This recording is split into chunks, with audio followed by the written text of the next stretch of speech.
few days off. As a staff, certainly we got a chance to do some recruiting and then, get ourselves ready for, really a gauntlet. 6 SEC games in 7 weeks. And I think we've all realized that each and every week, if you do not play your best against an SEC opponent, you leave yourself vulnerable. So we know that. We know what's in front of us.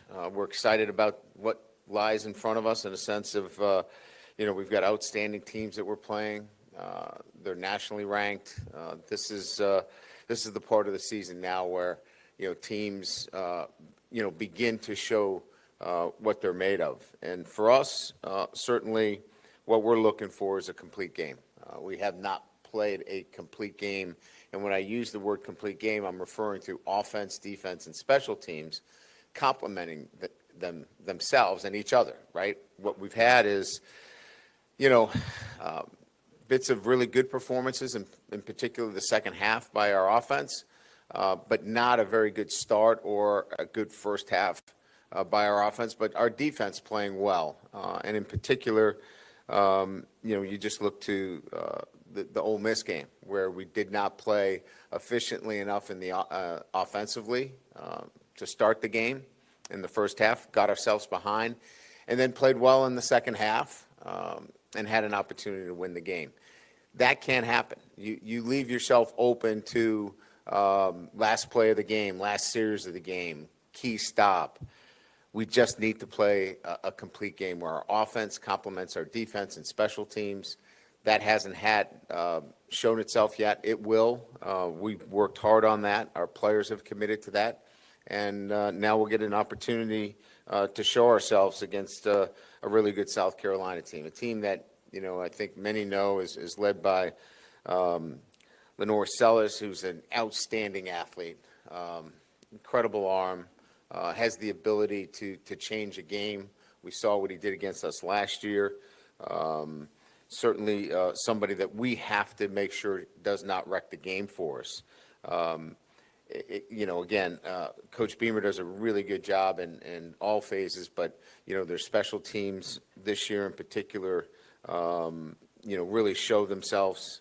I think that's going to be a great challenge for us. They've got an outstanding returner. They've changed the game in a couple of instances on special teams. Vakari Smith, as you guys know, he's got 3 punts for touchdowns already. So that gets your attention immediately and understanding how important special teams will be in this game. Last year they blocked a punt. Generally, as you know, if you block a punt in a game, you stand a great chance of winning the game. We're still fortunate enough to win that game. So we've got to be really clean in special teams. We've got to be able to accent the things that we do well as well in terms of our returners. But we've got to play really well in special teams. Defensively, they've got an elite pass rusher, probably one of the best that we'll see all year. I think, when you look at guys in this league, everybody's got the ability to rush the passer.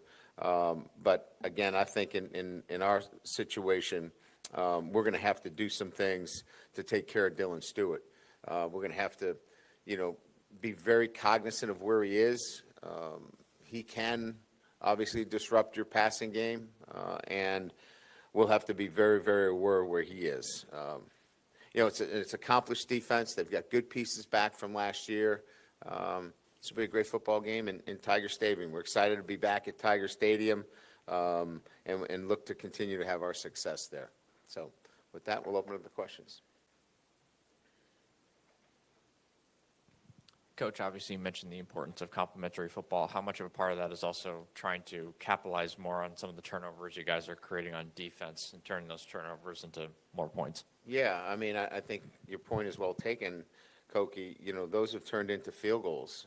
We need to turn those into touchdowns. I don't know that they've been empty possessions, but they haven't been impactful possessions for us offensively. And so, yeah, that's part of this, right? This is about playing more consistent football offensively for 4 quarters and then taking advantage of your opportunities, whether it be special teams, which they have, turnovers, which they have, and we're going to have to continue to do that or get to that level if we want to have the success we're talking about. Brian, just a general health update. Could you kind of give us updates on Weston and Paul and Caden, maybe anybody else that you think might be questionable? I think we'll list Weston is a go, Caden is a go, Nuss is a go, Paul is questionable, and Anderson is a probable. Those are our guys on the report right now. Right. We've seen Alex Atkins sitting next to Joe Sloan in the press box. Can you kind of work through what his role is on game day, and is he influencing play calling or anything like that with Joe working together? Yeah, they're collaborating. In particular, Alex has been assigned the run game, and I think that collaboration occurs. I can hear it on the headsets. They work well together, and that's why, I've said this before. We want to run the ball more efficiently, but I see the signs of that coming together. So we expect that to get better and better as the season goes on. But yeah, those two are collaborating on game day. Coach, last week you talked about wanting to see some differences in the passing game. Yeah. Can you go into a little bit more detail on that? And then secondly, would you want to see the receiver rotation maybe in series be reduced, or is that what you were talking about? Can you just elaborate a little bit more? I think last week or 2 weeks ago, you saw less personnel moving in and out of the game at the wide receiver position. We were setting almost every play for a particular player, and in some instances that's good, but sometimes you don't get the flow of the game, right? There's two things going on. So I think we felt more comfortable what the rotation was last week in terms of our receivers being in and out of the game. And look, I think at the end of the day, it's more explosive plays. We were 1 of 7 when we threw the ball down the field.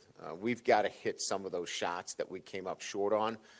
Those are big plays that usually led themselves for us to touchdowns. So big plays down the field, we've got to hit on those. And then I think finding a nice rhythm offensively where we're not, going over the boards every time, on a shift change. We've got to be a little bit more consistent with our flow. This game included, but also just around the country, there were a lot of quarterbacks heading into the year that people were very, very, very, very excited about, but hasn't always necessarily gone to plan for those guys. So since it's more of a nationwide trend, do you think it's more about quarterback development at the high school level? Is it about the way defenses are sort of attacking quarterbacks nowadays? Like, is there anything that sort of goes into this, or is this just a big coincidence and I'm making this all up? You left me plenty of room there. Koki. Your shield is down. I love it. Look, I come at from this a different perspective, right? I think we have all this build up to the season. We have all this time to read and think about who the best is, and everybody's got to get their shout out as to who the best quarterback is and and sometimes that's just, not realistic. I think what I'm more interested in is let's be a little bit more patient. Let's see how this thing plays out. We got a big stretch of games in front of us. Whatever your narrative is on our quarterback, so be it. You earn what you get in everything you do in life. But there's so much in front of us. So I just think maybe the lesson is in everything we do in life, let's be a little bit more patient. Let's wait till all the facts get out. Let's be a little bit more interested in what this process looks like than trying to get out with some kind of announcement right out of the gates. That's just my opinion. This probably dovetails into that, but last week some unsettling news regarding Kyron Lacey's situation there. Just him having been a part of this team. What were your thoughts on that, and will you use it to address the team regarding it now? No, look, and it does. It kind of follows up on Koki's question is that, I thought that this is a process that takes time. I think I said back in, when this occurred that let's wait until all the information comes out, because for us to make these, universal statements early on, it doesn't serve anybody well. And so, I don't have any facts here. I'm following it just like you guys are. Let's just be patient and make sure that all the information gets out. He's loved by us, was loved before and is loved after. So, there's not really a need to talk to our team. They follow it. They love Kyron. He was a great teammate, and he's going to be missed. Coach, how did Nuss respond to last week, and what do you think you'll have for him this week in preparation for the game? Yeah, I mean, he's like I said, I mean, he's feeling better and better. You know, we didn't do a lot with him last week. We wanted to use that as a recovery week for him. You know, obviously he did a lot with VR, stayed involved in everything that we're doing, run game checks, blitz checks, things of that nature. But we just cut him down from, you know, the throwing. And you know, obviously we're going to go out today. We'll get a bonus day in terms of being able to practice today. So our expectations after talking to him is he feels good and he's ready to go.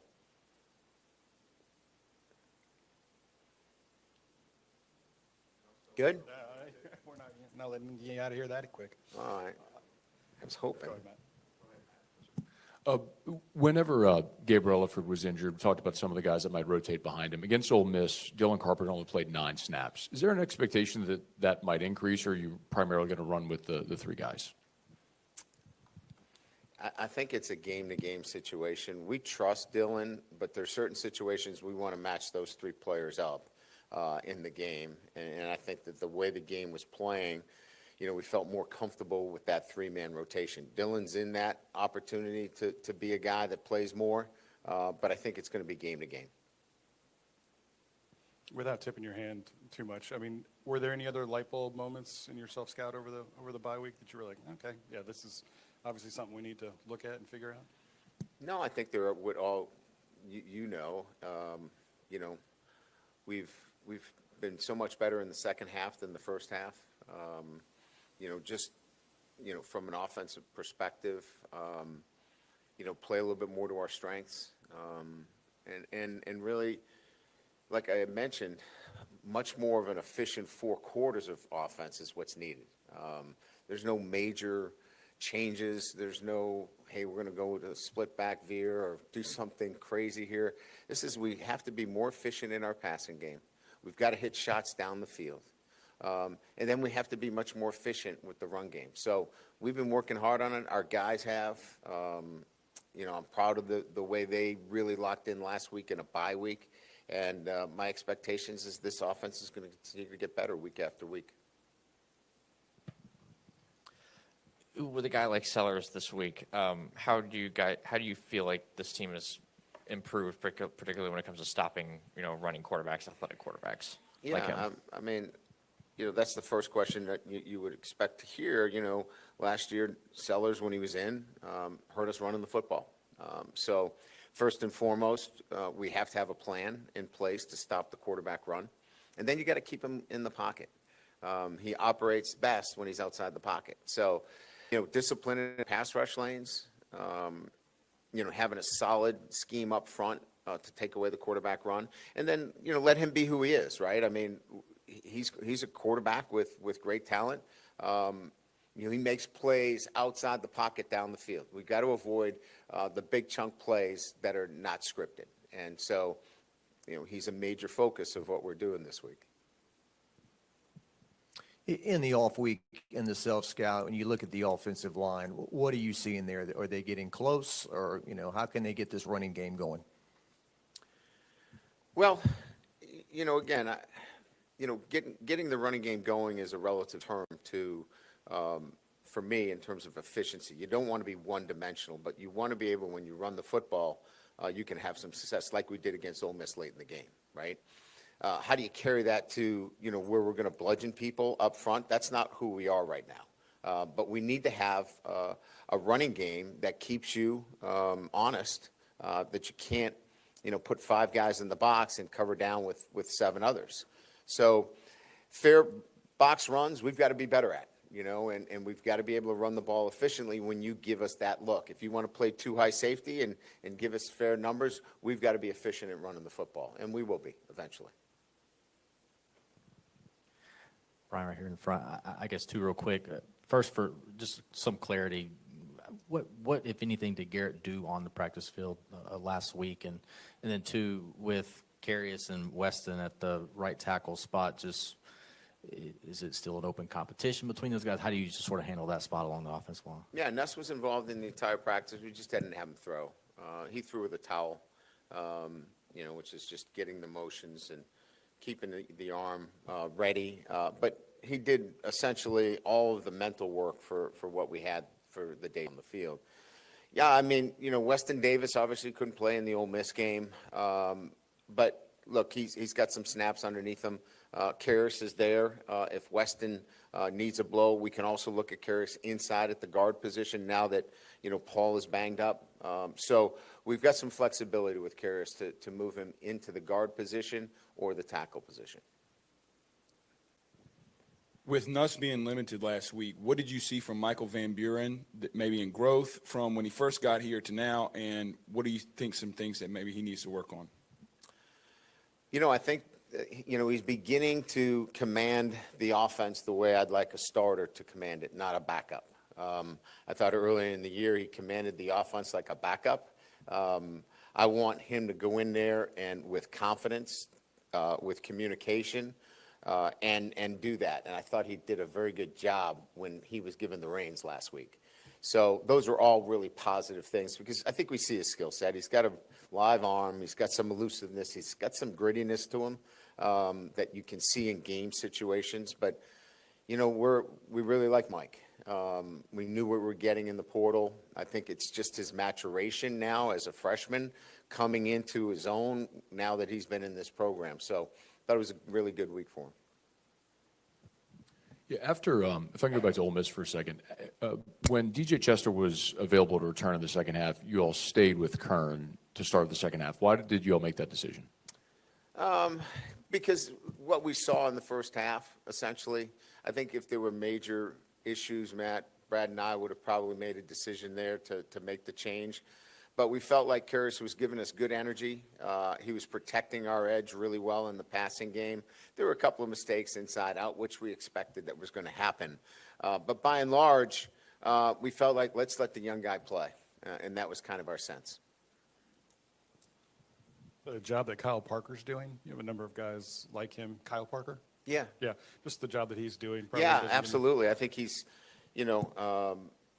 look, he's a player that we had a lot of confidence in, but, it was hard to get him on the field at times because you've got a great player in Aaron Anderson. So being able to get some of those guys in rhythm, as was talked about earlier, is important because he gets now a little bit more time on the field. It's not one play in, one play out.